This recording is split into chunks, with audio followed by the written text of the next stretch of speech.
these big drums, full of water and corn, all down the streets. The towns were flat as an empty lot in New York. The building collapsed, and there you got nothing but rubble. That's the way the cities were. But all these little cans, these big drums were full with corn, sweet corn, and the Japanese people would offer us the corn.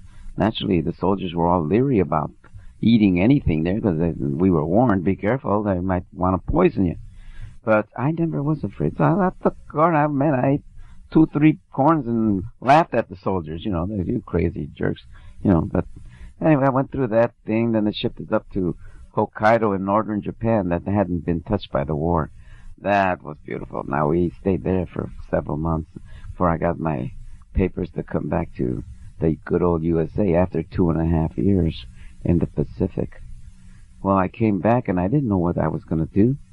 Everybody was happy to see me. In my neighborhood, a lot of the guys that went to war had come back before me. Some were wounded, some were killed, but the neighborhood was shattered, and they were so happy to see me, because I was a spark plug around there. Everybody loved me. And my friend Alicia Sandoval got married and had a baby, so that was the end of that one. Damn it. But she was still beautiful. Anyway, never thought about music. I was going to work in a factory or something just to get away from all that stuff. I decided, I'll try printing press or Curtis Candy, making candy or whatever.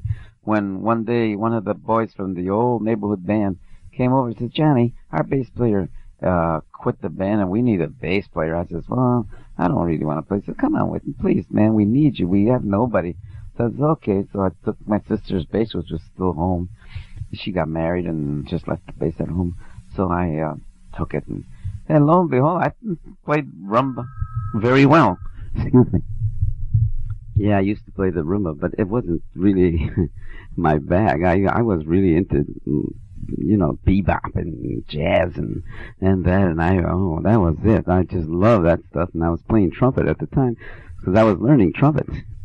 But I never thought about getting into Latin. I just did that favor to Manolo, they used to call him, and I went along and I played a couple of weekends and decided, forget it, I want to play jazz. So I played my trumpet, and I used to play pretty good, But one day we had a party in the neighborhood, and at the party there was a group called Jose Rosado. Now, Jose Rosado was playing with his group at the Congress Hotel in Chicago, which was one of the best. I mean, this was high-class stuff, really tuxedo stuff.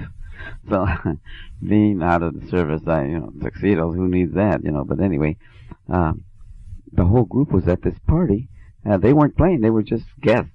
When the host decided she would like to introduce these guys, so her sons were musicians, and they had instruments all over the house. So they asked them, "Would you play?" And they says, "Well, we don't have any instruments." They said, "Well, we have some here. We'll let you use them." So they said, "Well, yeah, but our bass player's not here." So they said, "Well, Johnny plays bass. Let's get Johnny." So I said, "Oh, okay, I'll play bass." So we played there with these guys, and it went off pretty good. Forgot about it, and I went on the next day. I just forgot all about it. I just said, "Well, it was a nice party. Nice party." We jammed a little bit with Latin. About 3 days later, I'm at the theater with my girlfriend. Not my girlfriend, just a girl I liked. And I see Jose Rosado walking up and down the aisles in the theater. I said, "Well, hey, that's Jose. I wonder what he wants." Because he didn't live in the neighborhood. He was just around. So after about the third or fourth time, I said, "Hey, Jose." So he said, "Oh, Johnny, I've been looking for you. Haven't you seen me walking up and down?" I said, "Yeah, but I didn't think you're looking for me." He said, "Oh, my bass player got sick. He can't play. I was hoping you could do the job for me." And I said, "Well, you're playing at a pretty good place. That's all right, but we like the way you played at the party, so we thought about you. So would you do it for us tonight?"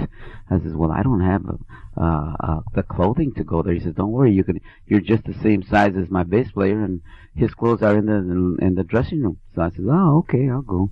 So I went. I used his bass and everything. I used his tuxedo. Went up there and I played. At the end of the job, the girl with the band says to Jose Rosado, the leader, hey, that kid plays pretty good. He says, yeah, he's a good personality, too. So at the end of the night, they paid me $40. He says, thank you, Jenny, you saved our life. I says, what is this, for the whole weekend?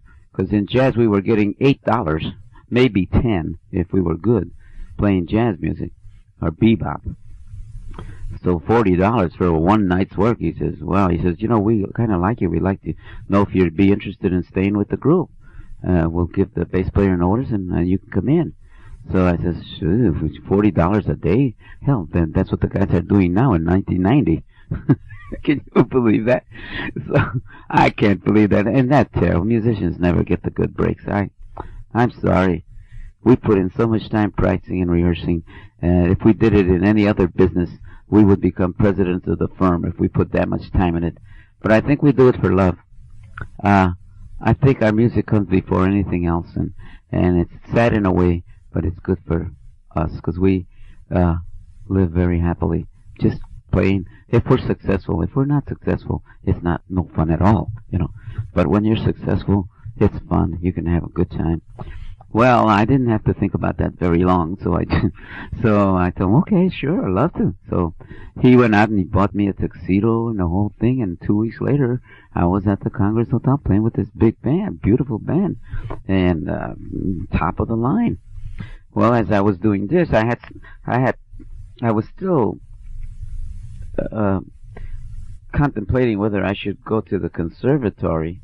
And I decided, yes, I'm going to the conservatory. So I told him I was going to go to school, and he said, oh, that's great. If you're a good musician, you should learn fairly good. So I enrolled at the Midwestern Conservatory of Music in Chicago, and before I got in there, I had to have some college years, you know, and I hadn't had them because I just graduated out of high school when I got drafted. So I went to Northwestern University, where I didn't do so hot.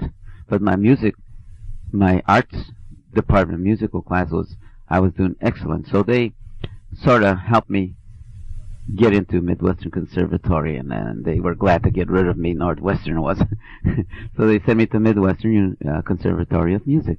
And there I was learning, and just about then, I was still playing with this band. This band decided they were going to Detroit, and I couldn't go because I was in school.